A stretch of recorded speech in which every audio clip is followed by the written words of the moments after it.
এখন আমরা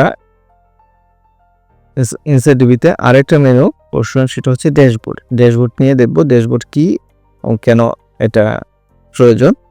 ওই ড্যাশবোর্ডে হচ্ছে একটা সাবমেনু, তার নামও হচ্ছে ড্যাশবোর্ড, আর এটা হচ্ছে প্রেজেন্টেশন। প্রথম হচ্ছে একটা ড্যাশবোর্ড। আমি যদি এখন নিউতে যাই, কারণ হচ্ছে আমি দেখতে পারবো হচ্ছে আমি একটা ড্যাশবোর্ড তৈরি করব। কারণ হচ্ছে একটা ড্যাশবোর্ডের মধ্যে আমরা প্রেজেন্টেশন আইটেমকে অ্যাড করব, এবং সেই ড্যাশবোর্ডটা হচ্ছে একটা নাম্বার অফ পিপল অর্থাৎ ইউজার অথবা ইউজার টাইপকে অ্যাসাইন করব, এবং সেই ইউজার বা ইউজার টাইপ তারা লগ ইন করলে সেই ড্যাশবোর্ডটা দেখতে পাবেন।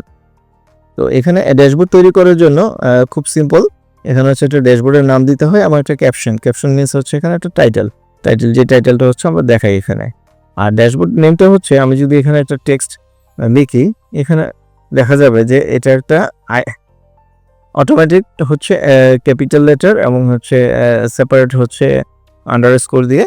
এটা হচ্ছে আমাদের সিস্টেমের জন্য একটা ইউনিক আইডেন্টিফিকেশন টেক্সট, অর্থাৎ ড্যাশবোর্ডকে আলাদাভাবে ডিফাইন করার জন্য এখানে এটা করা হয়েছে।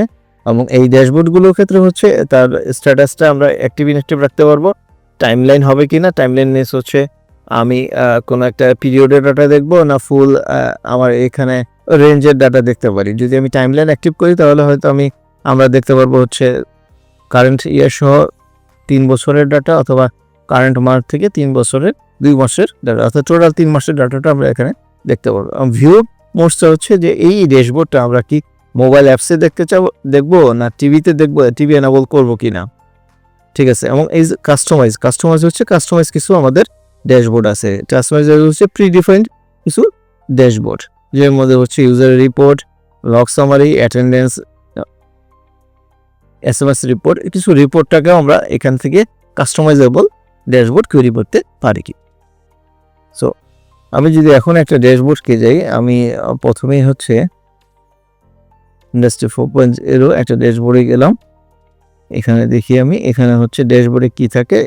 এই ড্যাশবোর্ডের ক্ষেত্রে 3টা ইনফরমেশন আছে, যেমন এটা ড্যাশবোর্ডের নাম কি, স্ট্যাটাস, টাইমলাইন হবে কিনা, এবং টিভি প্রেজেন্টেশন ডিউরেশন।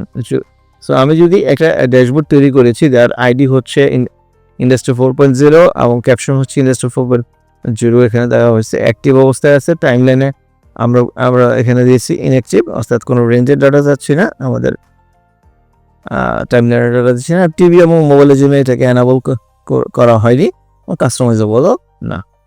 তো এখানে হচ্ছে অ্যাসাইন প্রেজেন্টেশন। এই প্রেজেন্টেশন হচ্ছে আমাদের যে প্রেজেন্টেশন আইটেমগুলো আছে সেটা আমরা একটু দেখে নিই। প্রথমত হচ্ছে আমি একটু প্রেজেন্টেশন মেনুতে যাই, যেখানে আছে প্রেজেন্টেশন। আমি একটু প্রেজেন্টেশনের প্রথমে নিউ পেজ থেকে দেখে আসি কি প্রেজেন্টেশন আমাদের আছে এবং কিভাবে একটা প্রেজেন্টেশন তৈরি করতে হয়। একটা প্রেজেন্টেশন তৈরি করার জন্য একটা নাম দিতে হয়, এবং তার হচ্ছে ক্যাপশন, অনেকটা ড্যাশবোর্ডের মতো, এবং এটা হচ্ছে তার স্ট্যাটাস দিতে হয়, অ্যাক্টিভ না ইনঅ্যাক্টিভ হবে। এবং এই ড্যাশবোর্ডের যেই প্রেজেন্টেশনের যে আইটেমটা সেটাকে অটোমেটিক ক্যাশ করা হবে কিনা, এবং এটা কি প্যারেন্ট আইটেম না এটা চাইল্ড আইটেম, অর্থাৎ এটা কি টপ আইটেম কিনা, বা এটাকে ডিক ডাউন করা যখন হবে সেই ডিক ডাউনটা হচ্ছে, যদি আমি চাইল্ড আইটেম বলি তাহলে হচ্ছে একটা প্যারেন্ট আইটেমের সাথে এই আইটেমটাকে অ্যাড করতে হবে, তাহলে প্যারেন্ট আইটেমের চাইল্ড হিসেবে এই আইটেমটাকে দেখা যাবে। বা ডিফল্ট ফিচার হচ্ছে এটা আমরা এখানে নো দিয়ে রেখেছি। ক্যাশ হচ্ছে আমরা একটা প্রেজেন্টেশন আইটেমকে আমরা ক্যাশ করতে পারি, সেটা হচ্ছে কত মিনিট আমরা করব, এখানে মিনিটটা দিয়ে দিলে হবে। 1 মিনিট, 2 মিনিট, 5 মিনিট, কোনো ক্ষেত্রে আধা ঘন্টা, অর্থাৎ যে ডাটাগুলো খুব ফ্রিকুয়েন্টলি চেঞ্জ হয় না, হয়তো আবার 1 ঘন্টা বা একদিনও থাকতে পারে, একদিন পর চেঞ্জ হয়। তো সেই ক্ষেত্রে আমরা সেই ডাটাগুলোকে ক্যাশ করে রাখতে পারি, যেহেতু সেক্ষেত্রে আমরা খুব ফাস্ট ডাটাটা রেসপন্সটা পেয়ে যাব। এখন এটা ডেফিনেশন, ডাটার ডেফিনেশনটা হচ্ছে একটা প্রেজেন্টেশন তৈরি করতে গেলে আমাদেরকে একটা প্রথমে বলে নিয়েছিলাম যে ডাটা সোর্স হচ্ছে মেইন কম্পোনেন্ট, হচ্ছে এখানে ইনসাইড ডিবিতে ডাটা সোর্স লাগবে, যে কোনো কাজের জন্য এটা ডাটা সোর্সের প্রয়োজন। তো ডাটা সোর্স আমি অলরেডি যে ডাটা সোর্সগুলো তৈরি করেছি সেই ডাটা সোর্সগুলোর নাম এখানে আসে। তো আমি একটা সার্চ দিয়ে এখানে দেখতে পারি, সাপোজ হচ্ছে সিআরএম, তাহলে সিআরএম একটা ডাটা সোর্স তৈরি হলো। ডাটা সোর্স সিলেক্ট করতে হবে, দেন হচ্ছে তার কনফিগারেশন টাইপগুলো কি হবে। এখানে আমরা যেহেতু আমাদের ড্যাশবোর্ডে কিছু বেসিক চার্ট আছে বা লিস্ট আইটেম আছে, কিছু বক্স আছে। সো এখানে যে সাপোর্টেড যেই চার্টগুলো আছে তার মধ্যে হচ্ছে bar chart, multi axis bar chart, infobox, জেসনকে আমরা সরাসরি এখানে দেখাতে পারি কোনো ইনফরমেশন প্রয়োজন হলে, লাইন চার্ট দেখাতে পারি, লিস্ট দেখাতে পারি, পাই চার্ট দেখাতে পারি, রাউন্ড ইনফো দেখাতে পারি, রাউন্ড উইডগেট দেখাতে পারি, স্ট্যাক বার চার্ট আছে আমাদের এখানে, স্ক্যাটার চার্ট আছে, গজ রেড গজ আছে, পাওয়ার বিএ আছে। তো বিভিন্ন টাইপের এখানে হচ্ছে আমাদের চার্ট আইটেমগুলো অ্যাভেলেবেল আছে এখন। সো এটা ইনফরমেশনগুলো দিয়ে একটা প্রেজেন্টেশন তৈরি করতে হয়।